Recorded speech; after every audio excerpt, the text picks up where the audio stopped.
Meta has just rolled out a new feature inside of their AI smart glasses, their Meta Ray-Bans, that can now help you hear conversations better. This is a really interesting feature in what I believe is the next hottest product. I think there's been a lot of products out there that have, essentially said that they're going to replace the smartphone. We had the Humane pin earlier this last year that was like a pin you clipped on your shirt. It had a projector that projected on your screen, and they're like, never take your smartphone out of your pocket. You can do everything on this device. We had the Rabbit R1 that flopped. Humane obviously went bankrupt.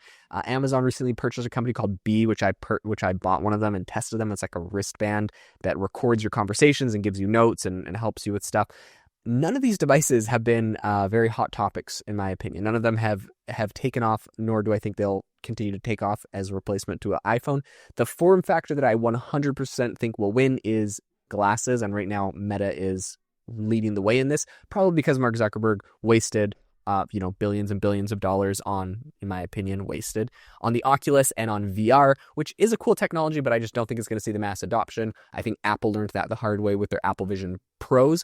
But I think Zuckerberg stumbled upon an incredibly winning form factor, which was glasses. There is a speaker right next to your ear. There's a microphone embedded into them. They have a camera right on the front of them. And the lenses of the glasses will eventually be able to have projected augmented reality stuff on the screen, so you can read books or watch movies or see things on your lenses in front of you. So everything kind of the Oculus and the Apple Vision Pro theoretically could offer you, but in a very small form factor that people are used to wearing already. So you don't have to put a giant mask on your ski mask on your face to use the technology. So I think this is going to be a winner. I want to break down the new feature here because I think this is really interesting. But before I do, I wanted to mention, if you want to try all of the AI models I mentioned on the show, including Meta's, which has a bunch of really cool new models, a bunch of really cool open source models. If you want to try the latest from OpenAI and Google and Anthropic and Grok and 11 Labs for audio and a ton of cool image generators, go check out AIbox.ai. This is my own startup that I've built. For $20 a month, you get access to all of the top models in one place. You don't have to forget where you put stuff. You don't have to open 100 tabs. You don't have to pay subscriptions to a bunch of different models. $20 a month, you get access to everything. So you can go check it out. It is AIbox.ai. There's a link in the description. All right, let's get back to the story about Meta. They just announced this update to their AI glasses, and essentially it's going to allow you to hear people talking better when you're in a really noisy environment. I think we've all been there, whether you're on like a train or just in a really noisy crowd. Someone next to you is talking. You can barely hear what they're saying. It's kind of embarrassing when you have to keep asking them to repeat themselves. Initially, this feature is going to become available on the Ray-Ban Meta and the Oakley Meta HSTN smart glasses, just in the US and Canada. In addition, they are getting another update that lets you use Spotify to play a song that matches what's in your current view. This is kind of like, I don't know, a funny gimmick, but I think it highlights a really cool feature, which is that you can play Spotify on your glasses and, listen to music on Spotify. I think you might be able to also pair with Bluetooth headphones if you want to do that.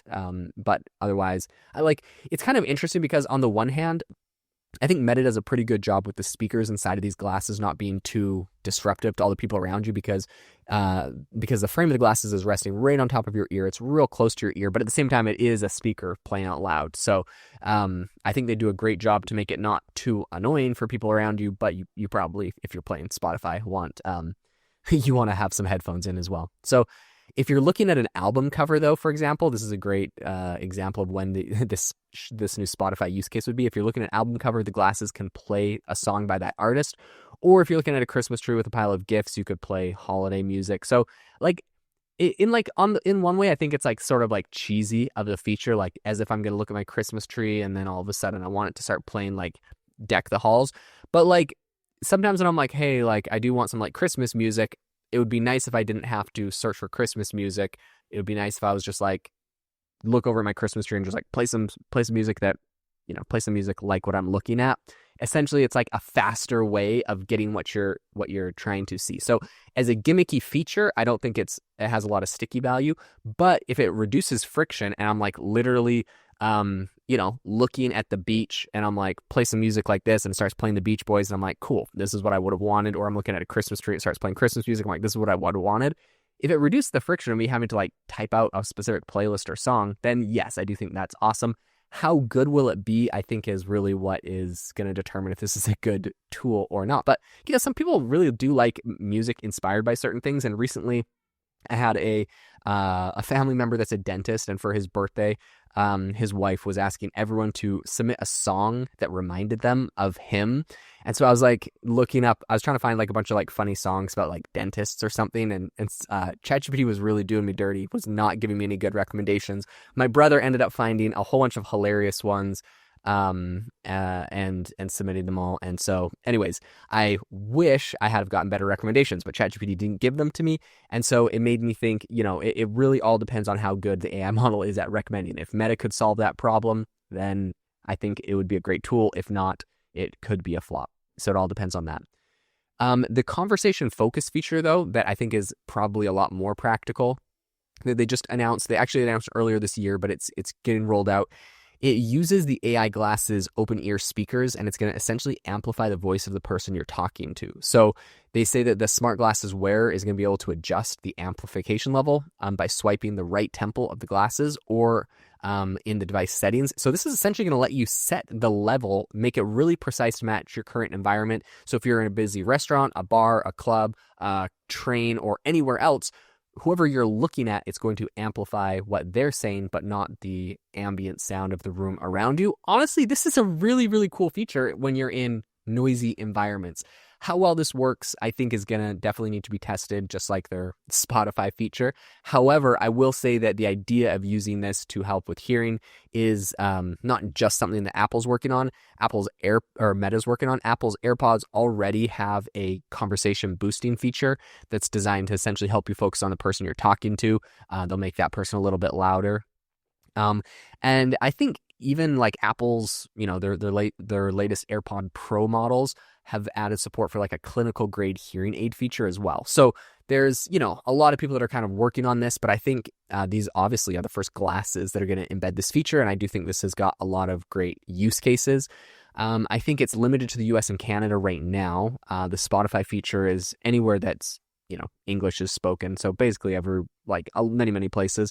This is going to be a new software update that's going to come, and you'll be able to use it. I think right now you have to join a wait list, get approved. It's going to roll out to everyone later. But regardless, I think this is a good idea of what is coming down the pipe, what we can expect from the Meta Ray-Bans, and just like another really insane use case. I think translating other languages, I think amplifying the voice of the person you're talking to. These glasses, I think, are going to be one of Ray-Ban and one of Meta's biggest sellers. And of course, they're doing it with Oakley as well. So it's not just Ray-Ban, but I think this is going to be one of Meta's biggest sellers. And it probably will make Zuckerberg back all of the money that he lost on the metaverse that I just don't think is too much of a happening place these days.